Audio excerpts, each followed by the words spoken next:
What are demons? Demons are fallen angels. The Bible is a little bit vague on this, but apparently what happened, there was kind of funny, if I could just pause, this is my totally ignorant read of it. Yeah. But when the supernatural host, when all these supernatural beings are referred to in the Bible, there's almost a sense in which the writer is assuming the reader already knows all this. Yes, that's right. It doesn't have a passage that says, by the way, right. These things are real. Yeah, let me explain all this to you. Yes. No, it doesn't do that, which is interesting. Because the culture at the time was familiar with this, and there was kind of no debate that there was a supernatural. It's sort of like the soul. I have a chapter in the book on the existence of the soul, and because a lot of scientists today will deny that the soul exists. The Bible doesn't say, by the way, you have a soul, and let me define it for you. It presumes that we have a soul. Scientists will deny the soul exists. So most of what the big health companies sell is loaded with sugar and fillers and synthetic junk. It's probably not too good for you. And that's why we're interested in a company called Peak. It's a modern wellness brand that is actually healthy. It's got clean, science-backed methods, all kinds of blends, trusted by doctors, loved by experts. It supports gut health, glowing skin, steady energy, not peaks and valleys, and it makes it really easy for you to feel good all day long at your best. One of our favorites is RE Fountain. It's a calming electrolyte designed to help your body recharge and recover overnight. It's got magnesium, no sugar at all, no artificial sweeteners, no fake flavors, and it gives your body what you need to hydrate and restore overnight, which is good. Everyone here has felt the difference: better sleep, more energy, smoother mornings. It has helped a lot of people here, and it can help you too. You get 20% off for life, when you start your first month. Go to peaklife.com/Tucker, peak, P-I-Q-U-E, life.com/Tucker. Highly recommend it. By the way, anyone who denies the soul exists, probably getting ready to genocide you. It's like kind of a soulless experience. Well, if there's no human soul, then how is murder wrong? Well, exactly. And they'll say free will is impossible. So there's no free will. It's crazy. It's crazy. But demons, it started out with Lucifer, whose name means morning star, and he was kind of first among angels. Name means morning star? Yeah, Lucifer. He becomes Satan, and the name Satan literally means adversary. And so the implication in Scripture is that this very prominent angel named Lucifer wanted to be worshipped. He's the one who wanted the worship. And so his pride is what resulted in him falling from the angelic realm, becoming Satan, becoming someone. And you think about this, when Jesus encounters Satan, what is it Satan wanted from him? Worship. Satan wanted Jesus to worship him. And that's what Lucifer wanted. It was pride that got in the way. He becomes Satan. And a certain percentage of the angels accompanied him in this fall. This happened before the fall of humankind in the Garden of Eden.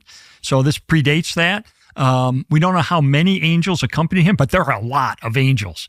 In Revelation chapter 5, there's a scene of Jesus on the throne being worshiped. And if you do the math, because it talks about it a little cryptically, it was 100 million angels worshiping him at that time. So there's a lot of angels. And a percentage of them fell with Lucifer. He became Satan, and angels became his minions, so to speak. Now, Satan is limited in his power. He's not omniscient like God is. He's not omnipresent like God is. In other words, a guy was telling me, he said, there's probably never a time when you and Satan have both been in the same zip code. Because he's only in one place at a time. And so he's got things he's doing. He's probably never been in the same zip code you have, but his demons probably have been. And they carry out his will, which is to pull people away from God, to discourage people in finding God, and to drag as many people to hell with him as they can. Now, his existence, he's sort of on a leash by God at this point. His ultimate destination in the lake of fire is already predicted, so he has no future really, but he has influence, and he has certain powers. He and the demons are very intuitive. You'll think they know more than they know, and they go after people. I tell the story in my book about a very prominent psychiatrist named Richard Gallagher, educated Ivy League University. I have a quote from the former president of the American Psychiatric Association calling him highest integrity, totally trained and prominent in his field of psychiatry. Of course, he's a medical doctor because he's a psychiatrist. Just extolling him as an individual and as a scientist, as a psychiatrist. And about 25 years ago, he had 2 cats.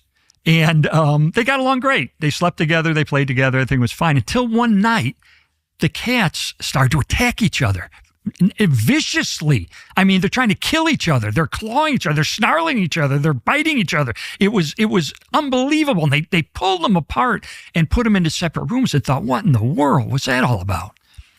At 9 a.m. the next day, the doorbell rings. And it was a preset appointment. A Catholic priest was bringing by a woman to be examined by Dr. Gallagher.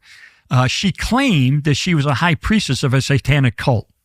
And he wanted her to be examined. Was she demonically possessed? Was she just crazy? Or what is this all about? So at 9 a.m., the doorbell rings for his appointment. And Dr. Gallagher opens the door. And here's this woman who claims to be a high priestess of a satanic cult, who kind of looks up at him and sneers at him and says, so, how'd you like those cats last night? Ooh. Yeah.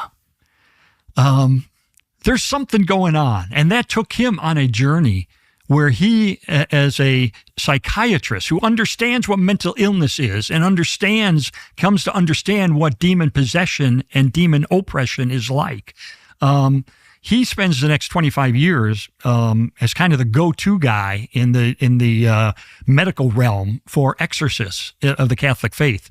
And has witnessed amazing things that he documents. And I quote him in the book, cases where we have a woman who, in front of 8 eyewitnesses, levitates off a bed for 30 minutes. Another case where people are speaking in Latin and other languages that they don't know, where they spontaneously are bruised and clawed, where one petite woman picked up a 200-pound Lutheran deacon and threw him across a room. I mean, these are things, as he said, they go beyond psychiatry. He believes these are actual demonic